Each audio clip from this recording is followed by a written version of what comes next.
ఉత్తరాంధ్రలో అత్యంత పవిత్రమైన ప్రదేశాల్లో ఒకటిగా పంచదార్ల. ఇది చూసుకుంటే దాదాపు కొన్ని వేల సంవత్సరాలుగా కూడా ఇక్కడ ఒక ఆధ్యాత్మిక అంశం ఉంది. మరోవైపు చూసుకుంటే ప్రకృతి పరంగా, సైన్స్ పరంగా కూడా అత్యంత విశిష్టమైన పరిస్థితి.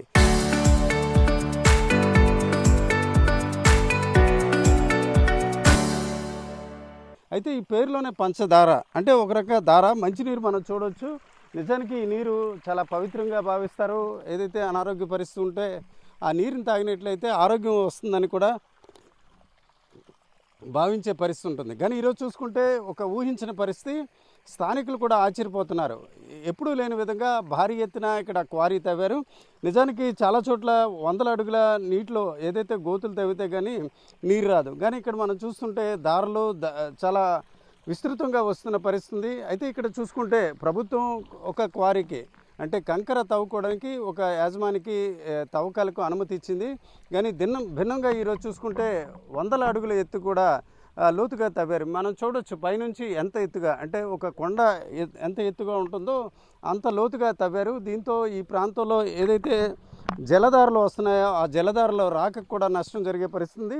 ఇప్పుడు మనం చూస్తున్నది ఇక్కడ స్థానికుల మాటల్లో చెప్పాలంటే చాలా స్వల్ప మొత్తంలో నీరు వస్తుంది. నిజానికి ఇక్కడ వచ్చే నీరు ఇక్కడ మనం చూస్తుంది ఒక దార, దీనికి తోడు చాలా దారులు ఉంటాయి. అంటే సహజంగా మహాభారత కాలంలో చూసుకుంటే పంచదారులుగా ఎవరైతే పాండవులు 5గురు ఉంటారో 5గురుకి ఒక ప్రతిరూపంగా కూడా భావిస్తుంటారు.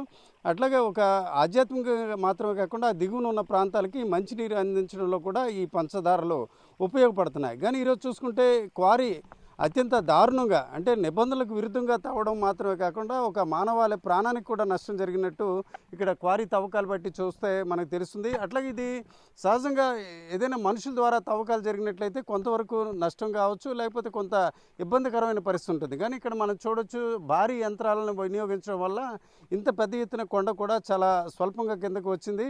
ఇక్కడ చూసుకుంటే దాదాపు 100 అడుగుల లోతుగా కూడా వచ్చింది. అట్లాగే ఈ దారులు ఏదైతే వస్తాయో ఆ దారులు గర్భం ఏదైతే ఆరంభం ఉంటుందో ఆ ప్రదేశం కూడా ఈరోజు ఈ బయటికి రావడంతోనే ప్రజలు పెద్ద ఎత్తున ఆందోళన చేస్తున్నారు. ఎందుకు ఇలా జరిగింది అనే విషయాన్ని మనం పరిశీలిస్తే ఈ రాంబిల్లి మండలంలోని పంచదారులు అనే ప్రాంతంలో సర్వే నెంబర్ 101లోని దాదాపు 2 హెక్టార్లకు సంబంధించి ప్రభుత్వం కంకర రాళ్ళు తీసుకోవడానికి ఒకరికి అనుమతి ఇచ్చింది. కానీ ఈరోజు చూసుకుంటే పెద్ద ఎత్తున అంటే ఇచ్చిన అనుమతులకి మించి తవ్వకాలు జరపడం వల్ల ఈ రకమైన పరిస్థితి ఏర్పడింది.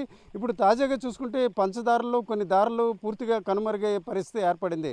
నిజానికి చూసుకుంటే ఇది వర్షాకాలం కాబట్టి కాస్త నీరైనా వచ్చే పరిస్థితి ఉంటుంది.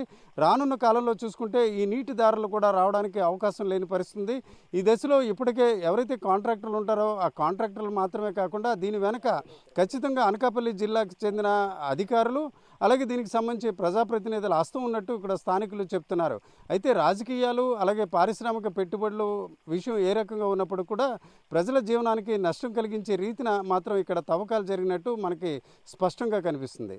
Camera person తిరుపతితో Ramachandra Rao, RTV, Panchadarula నుంచి.